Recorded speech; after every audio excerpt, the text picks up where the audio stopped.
اسلام آباد کے علاقے ماڈل ٹاؤن ہمک کے قریب فیکٹری میں خوفناک آتش زدگی دھماکے کے بعد آسمان پر گہرے سیاہ بادل چھا گئے۔ 10 سے زائد فائر بریگیڈ کی گاڑیوں نے آگ پر قابو پا لیا۔ ریسکیو حکام کے مطابق آگ ایئر کنڈیشن تیار کرنے والی فیکٹری میں لگی۔ وجہ معلوم نہ ہو سکی۔ حادثے میں کوئی جانی نقصان نہیں ہوا۔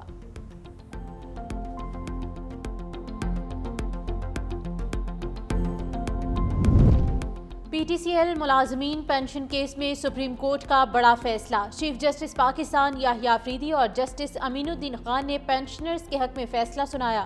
چیف جسٹس اور جسٹس امین الدین کا جسٹس عائشہ کے فیصلے سے اختلاف۔ فیصلے میں کہا کہ پی ٹی سی ایل کے سابقہ ملازمین پینشن کے مکمل حقدار قرار دیے جاتے ہیں۔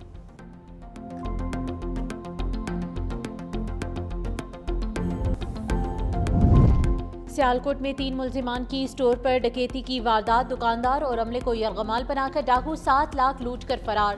اسٹور کے باہر ملزمان کی فائرنگ سے راہگیر زخمی۔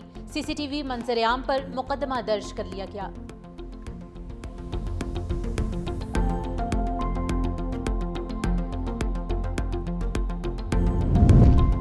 اور پاکستان سٹاک مارکیٹ میں کاروباری ہفتے کے آخری روز مثبت آغاز۔ 100 انڈیکس 683 پوائنٹس اضافے سے 1,34,465 پر ٹریڈ کر رہا ہے۔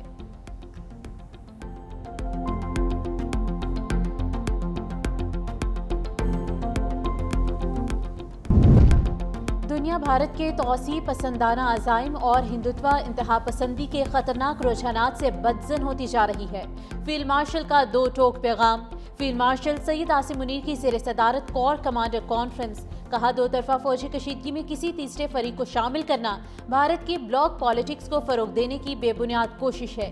اس کوشش کا مقصد بھارت کا خطے میں نیٹ سیکیورٹی پرووائیڈر کے خود ساختہ کردار کو گمراہ کن طور پر پیش کرنا ہے۔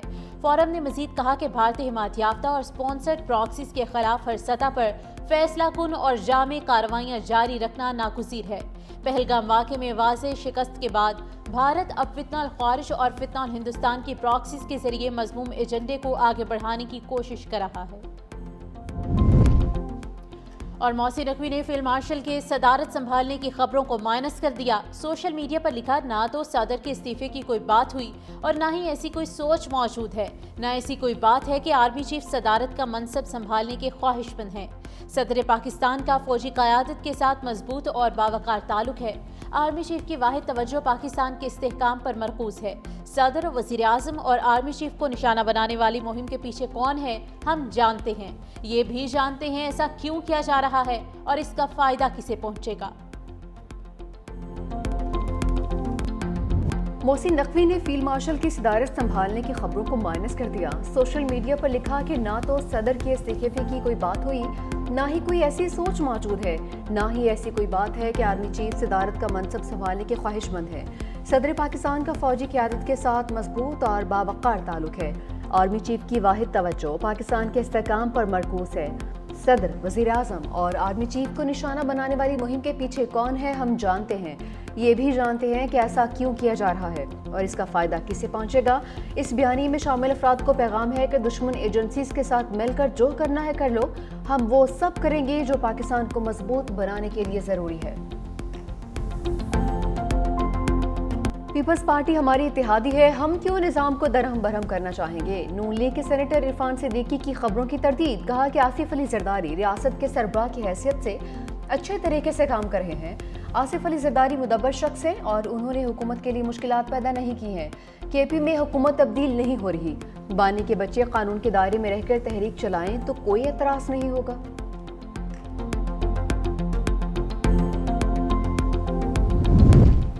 اسحاق ڈار کی روسی وزیر خارجہ سرگئی لاروف سے ملاقات۔ پاک روس وزرائے خارجہ کا 2 طرفہ تعلقات مضبوط بنانے کے عزم کا اعادہ۔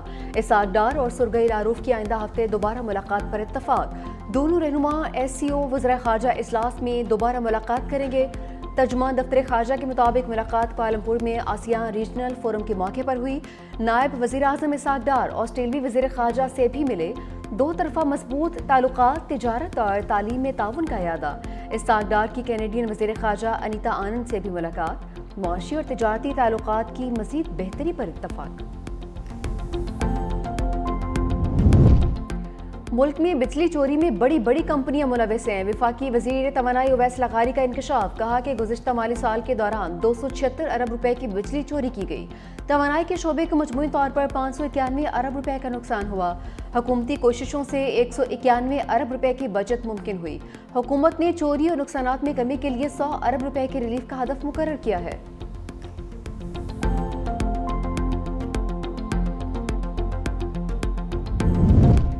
ای کامرس برآمدات میں اضافے کا ایک بہت بڑا ذریعہ ہے۔ وزیر اعظم شہباز شریف کہتے ہیں ای کامرس پلیٹ فارمز پر 3 لاکھ سے زائد پاکستانی مقامی مصنوعات فروخت کر رہے ہیں۔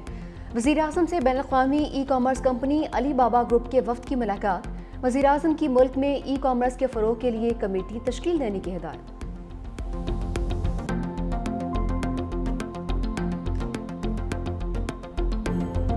اداکارہ حمیرہ اصغر کی لاش اہل خانہ نے وصول کر لی۔ بھائی اور بہنوئی سرد خانے سے لاش وصول کرنے پہنچے۔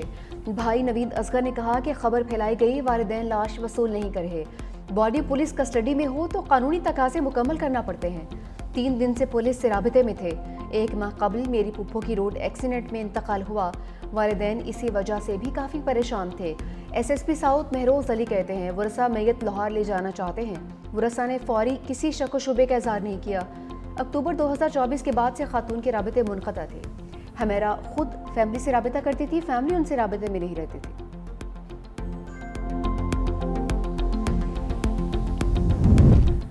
اداکارہ حمیرہ اصغر کی لاش ممکنہ طور پر 6 ماہ پرانی ہے، پولیس کا انکشاف۔ ڈی آئی جی ساؤتھ کے مطابق اداکارہ کا فون اور سوشل میڈیا اکتوبر 2024 سے غیر فعال تھا۔ ان کے فیس بک اور انسٹاگرام پر آخری پوسٹ ستمبر 2024 کی ہے۔ فلیٹ کی بجلی بھی طویل عرصے سے منقطع تھی۔ کال ریکارڈز کے مطابق آخری رابطہ آن لائن ٹیکسی ڈرائیور سے ہوا تھا۔ کھانے پینے کے سامان کی میعاد سے لاش کے پرانے ہونے کی تصدیق۔ پولیس کا کہنا ہے کہ اصل حقائق کے لیے پوسٹ مارٹم رپورٹ کا انتظار ہے، جس میں 1 سے 2 روز لگ سکتے ہیں۔ تفتیش کے بعد موت کی اصل وجوہات سامنے آئیں۔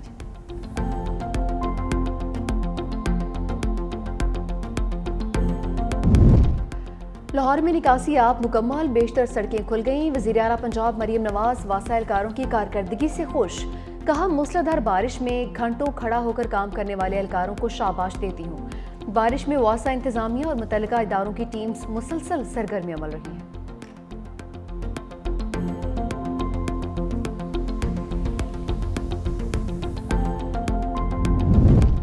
پاکستان جانے پر بیٹوں کی ممکنہ گرفتاری کے بیانات پر جمائمہ گولڈ سمتھ برہم۔ ایکس پر اپنے پیغام میں بانی پی ٹی آئی کی سابقہ اہلیہ نے کہا، حکومتی وزراء کہتے ہیں بیٹوں نے والد سے ملنے کی کوشش کی تو جیل میں ڈال دیا جائے گا۔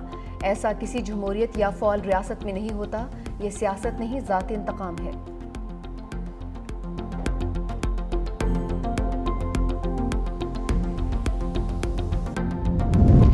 بانی پی ٹی آئی کے بیٹوں کے ذریعے فساد کی ہرگز اجازت نہیں دی جائے گی۔ وزیر اطلاعات پنجاب اسما بخاری کہتے ہیں بانی کو چاہیے بیٹی کو بھی ساتھ لے کر آئیں۔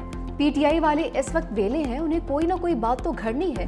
ستھرا پنجاب کے بعد اب سدھرا پنجاب مہم شروع کر دی ہے۔ پی ٹی آئی دور میں بزدار، پرویز الہی اور فرح گوگی نے گندم کا پیسہ کھایا ہے۔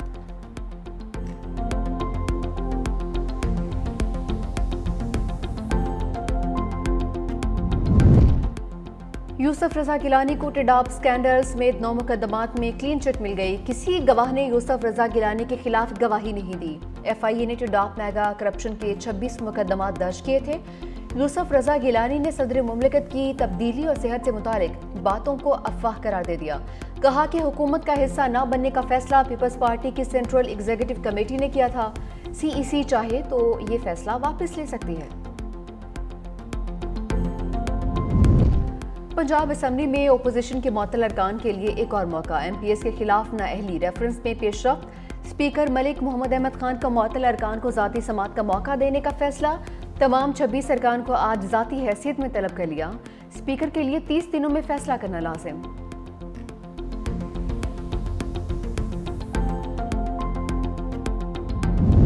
ملکی زیر مبادلہ کے ذخائر بڑھ گئے۔ 1 ارب 77 کروڑ ڈالرز اضافے سے 20 ارب ڈالرز کی سطح پر پہنچ گئے۔